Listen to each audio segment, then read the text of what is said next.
નમસ્કાર દર્શક મિત્રો, ધ લોકસત્તા શોમાં આપનું સ્વાગત છે।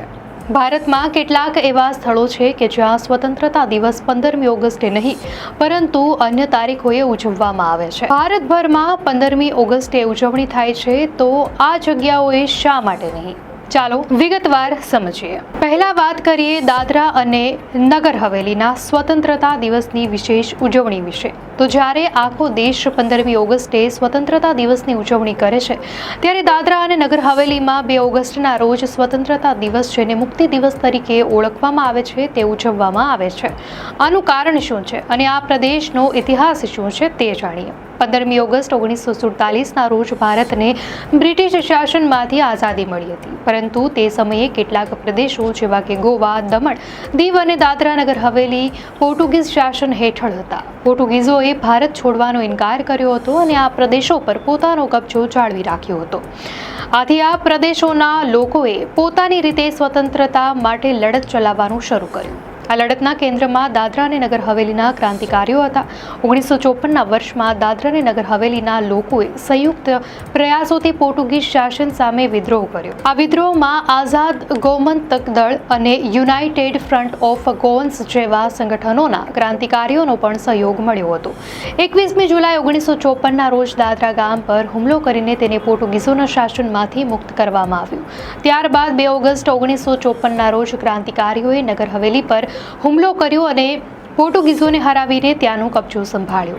આ દિવસે ત્યાંના પ્રશાસકોને શરણાગતિ સ્વીકારવા માટે ફરજ પાડવામાં આવી હતી। આમ 2 ઓગસ્ટ 1954ના રોજ દાદરા અને નગર હવેલી પોર્ટુગીઝ શાસનમાંથી સંપૂર્ણપણે મુક્ત થયું। આ દિવસ ત્યાંના લોકો માટે ખરા અર્થમાં સ્વતંત્રતાનો દિવસ બન્યો। તેથી જ આ દિવસને મુક્તિ દિવસ તરીકે ઉજવવામાં આવે છે। આ દિવસે ધ્વજવંદન, સાંસ્કૃતિક કાર્યક્રમો અને શહીદોને શ્રદ્ધાંજલિ આપવામાં આવે છે। મુક્તિ પછી દાદરા અને નગર હવેલીને એક સ્વતંત્ર વહીવટી તંત્ર હેઠળ મૂકવામાં આવ્યું। આ શાસન લગભગ 7 વર્ષ સુધી ચાલ્યું, જ્યાં સુધી 1961માં ભારત સરકારે આ પ્રદેશને ભારતમાં વિલય કરવાનું નક્કી કર્યું। 11 ઓગસ્ટ 1961ના રોજ ભારતીય સંસદમાં 10મી બંધારણીય સુધારા દ્વારા દાદરા અને નગર હવેલીને ભારતનો કેન્દ્ર શાસિત પ્રદેશ બનાવવામાં આવ્યો। આ પ્રક્રિયા શાંતિપૂર્ણ અને લોકશાહી ઢબે થઈ હતી। આ ઘટનાથી આપણે સમજી શકીએ છીએ કે દાદરા અને નગર હવેલીનો સ્વતંત્રતા સંગ્રામ ભારતના રાષ્ટ્રીય સ્વતંત્રતા સંગ્રામથી અલગ હતો અને તેનો અંત પણ અલગ સમયે આવ્યો। આ પ્રદેશના લોકોએ પોતાની આઝાદી માટે જે બલિદાન આપ્યું તેને યાદ રાખવા અને સન્માન આપવા માટે 2 ઓગસ્ટનો દિવસ ખૂબ જ મહત્વપૂર્ણ છે। આજે દાદરા અને નગર હવેલીમાં 2 ઓગસ્ટ અને 15મી ઓગસ્ટ બંને દિવસોની ઉજવણી થાય છે। 15મી ઓગસ્ટના રોજ દેશના રાષ્ટ્રીય સ્વતંત્રતા દિવસની ઉજવણી થાય છે, જ્યાં રાષ્ટ્રીય ધ્વજ ફરકાવવામાં આવે છે અને દેશભક્તિના ગીતો પણ ગવાય છે। પરંતુ 2 ઓગસ્ટનો દિવસ ત્યાંના સ્થાનિક ઇતિહાસ, સંઘર્ષ અને વિજયનું પ્રતીક છે। આ દિવસે ખાસ કરીને દાદરા અને નગર હવેલીના લોકોમાં એક અલગ જ ગર્વ અને ઉત્સાહ જોવા મળે છે। આ દિવસ શહીદોને શ્રદ્ધાંજલિ આપવાનો, તેમના બલિદાનને યાદ કરવાનો અને આગામી પેઢીને આ પ્રેરણાદાયી ઇતિહાસ વિશે જણાવવાનો અવસર છે। આ પ્રદેશનો ઇતિહાસ આપણને શીખવે છે કે સ્વતંત્રતા કોઈ એક દિવસે કે કોઈ એક શાસનમાંથી મુક્તિ મેળવવાથી નથી મળતી, પરંતુ તે એક નિરંતર પ્રક્રિયા છે। દાદરા અને નગર હવેલીનો સ્વતંત્રતા સંગ્રામ દેશના અન્ય ભાગોમાં થયેલા સંઘર્ષો જેટલો જ મહત્વપૂર્ણ છે અને તે આપણા દેશની વિવિધતા અને એકતાનું પ્રતીક છે। બીજું છે ગોવા। તો ગોવા 15મી ઓગસ્ટ 1947ના રોજ આઝાદ નહોતું થયું, તેથી ત્યાં સ્વતંત્રતા દિવસ 15મી ઓગસ્ટના રોજ નહીં પરંતુ 19મી ડિસેમ્બરના રોજ ગોવા મુક્તિ દિવસ તરીકે ઉજવવામાં આવે છે। આ દિવસ ગોવાના લોકો માટે વિશેષ મહત્વ ધરાવે છે અને આ ઉજવણી પાછળ એક લાંબો અને ગૌરવપૂર્ણ ઇતિહાસ રહેલો છે। ભારતને બ્રિટિશ શાસનમાંથી 15મી ઓગસ્ટ 1947ના રોજ આઝાદી મળી હતી। જો કે પોર્ટુગીઝ શાસન હેઠળના કેટલાક પ્રદેશો જેવા કે ગોવા, દમણ અને દીવ સ્વતંત્ર ભારતમાં સામેલ થયા ન હતા। પોર્ટુગીઝોએ 450 વર્ષથી વધુ સમયથી આ પ્રદેશો પર પોતાનો કબજો જાળવી રાખ્યો હતો અને ભારત છોડવાનો ઇનકાર કર્યો હતો। ભારત સરકારે આઝાદી પછી તરત જ પોર્ટુગલ સાથે વાટાઘાટો શરૂ કરી, પરંતુ પોર્ટુગીઝોએ શાંતિપૂર્ણ રીતે આ પ્રદેશોનો કબજો સોંપવાની ના પાડી દીધી। આથી ભારત સરકારે સૈન્ય કાર્યવાહી કરવાનો નિર્ણય લીધો। ભારત સરકારે ઓપરેશન વિજય શરૂ કર્યું। ભારતીય સશસ્ત્ર દળો, જેમાં આર્મી, નેવી અને એરફોર્સનો સમાવેશ થતો હતો, એ ગોવા પર આક્રમણ કર્યું। માત્ર 36 કલાકની અંદર પોર્ટુગીઝ સેનાએ ભારતીય સેના સામે શરણાગતિ સ્વીકારી લીધી। આ દિવસે ગોવા, દમણ અને દીવ પોર્ટુગીઝ શાસનમાંથી મુક્ત થયા અને સત્તાવાર રીતે ભારતમાં સામેલ થયા। આ દિવસ ભારત માટે ખૂબ જ મહત્વપૂર્ણ હતો, કારણ કે આ સાથે જ ભારતીય ભૂમિ પરથી તમામ યુરોપિયન શાસનનો અંત આવ્યો। ગોવાના લોકોએ તેમની સ્વતંત્રતા માટે જે સંઘર્ષ કર્યો હતો અને ભારતીય સૈનિકોને જે બલિદાન આપ્યું હતું તેને યાદ રાખવા માટે દર વર્ષે 19મી ડિસેમ્બરને ગોવા મુક્તિ દિવસ તરીકે ઉજવવામાં આવે છે. આ દિવસે ગોવામાં ધ્વજવંદન, પરેડ અને સાંસ્કૃતિક કાર્યક્રમોનું આયોજન પણ થાય છે.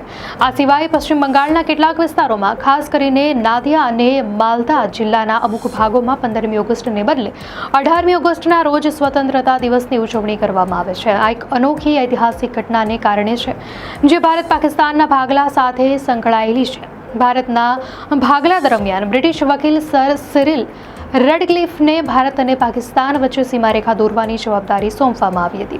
આ રેખાને રેડક્લિફ લાઇન તરીકે ઓળખવામાં આવે છે. રેડક્લિફે તૈયાર કરેલા શરૂઆતના નકશામાં એક મોટી ભૂલ થઈ હતી. જ્યારે આખા દેશે આઝાદીની ઉજવણી કરી ત્યારે રેડક્લિફના પ્રારંભિક નિર્ણય અનુસાર પશ્ચિમ બંગાળના નાદિયા અને માલદા જિલ્લાના મોટા ભાગોને પૂર્વ પાકિસ્તાન, જે હવે બાંગ્લાદેશ છે, ના ભાગ જાહેર કરવામાં આવ્યા હતા. આ નિર્ણયથી આ વિસ્તારોના લોકોમાં ભારે અસંતોષ ફેલાયો, કારણ કે આ વિસ્તારોમાં હિન્દુઓની વસ્તી વધુ હતી. આ પ્રદેશોમાં વિરોધ પ્રદર્શનો અને રેલીઓ શરૂ થઈ, જ્યાં લોકોએ ભારતમાં રહેવાની ઈચ્છા વ્યક્ત કરી. આ વિરોધને કારણે ભારતના છેલ્લા વાયસરોય લોર્ડ માઉન્ટબેટને રેડક્લિફને તેમની ભૂલ સુધારવાનો આદેશ આપ્યો. આ સુધારા બાદ 17મી ઓગસ્ટની મધ્યરાત્રિએ રેડિયો પર જાહેરાત કરવામાં આવી કે નાદિયા અને માલદાના આ વિસ્તારો હવે ભારતનો ભાગ છે. આ સુધારા બાદ 18મી ઓગસ્ટના રોજ આ વિસ્તારોમાં ફરકાવવામાં આવેલા પાકિસ્તાની ધ્વજ ઉતારીને ભારતીય ત્રિરંગો લહેરાવવામાં આવ્યો. આમ આ વિસ્તારોના લોકો માટે સાચી આઝાદીનો દિવસ 18મી ઓગસ્ટ બન્યો.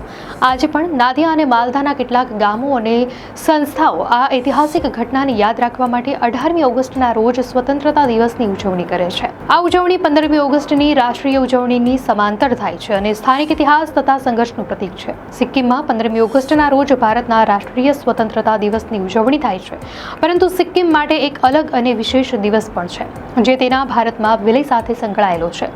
આ દિવસ છે 16 મે. આ દિવસને સિક્કિમના લોકો માટે એક પ્રકારનો વિલય દિવસ અથવા સ્વતંત્રતા દિવસ તરીકે ગણી શકાય. જ્યારે ભારત આઝાદ થયું ત્યારે સિક્કિમ એક સ્વતંત્ર રાજશાહી હતી અને યોગ્યાલયનું શાસન હતું. તે ભારતીય સંરક્ષિત રાજ્ય હતું, એટલે કે ભારત તેની વિદેશ નીતિ, સંરક્ષણ અને સંદેશા વ્યવહારનું સંચાલન કરતું હતું, પરંતુ આંતરિક વહીવટ યોગ્યાલયના હાથમાં હતો. 1970ના દાયકાની શરૂઆતમાં સિક્કિમમાં લોકશાહી શાસન માટે જોરદાર આંદોલન થયું. સ્થાનિક લોકો રાજશાહી શાસનથી કંટાળી ગયા હતા અને લોકશાહીની માંગ કરી રહ્યા હતા. આંદોલનને ભારતે સમર્થન આપ્યું. 1975માં સિક્કિમમાં લોકશાહી ઢબે લોકમત લેવામાં આવ્યો.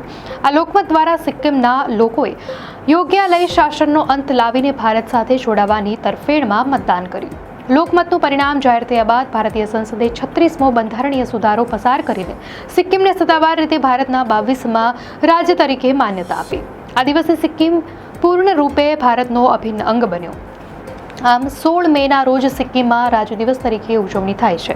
આ દિવસ સિક્કિમના ઇતિહાસમાં લોકશાહીની સ્થાપના અને ભારતમાં તેના વિલયનું પ્રતીક છે. આ દિવસે સરકારી રજાઓ હોય છે અને વિવિધ સાંસ્કૃતિક કાર્યક્રમો, પરેડ અને અન્ય ઉજવણીઓનું પણ આયોજન થાય છે.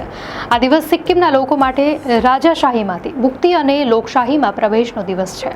આ ઉપરાંત 1947માં ત્રિપુરા, જૂનાગઢ અને હૈદરાબાદ જેવા રજવાડા પણ 15મી ઓગસ્ટે ભારતનો ભાગ બન્યા નહોતા અને પછીથી ભારતમાં સામેલ થયા હતા. દર્શક મિત્રો, આ માહિતી આપને કેવી લાગી? આપની પ્રતિક્રિયા અમને કોમેન્ટમાં ચોક્કસથી જણાવશો. અને જો આપને આ વિડીયો સારો લાગ્યો હોય તો વિડીયોને લાઇક કરો અને ચેનલને સબસ્ક્રાઇબ કરો.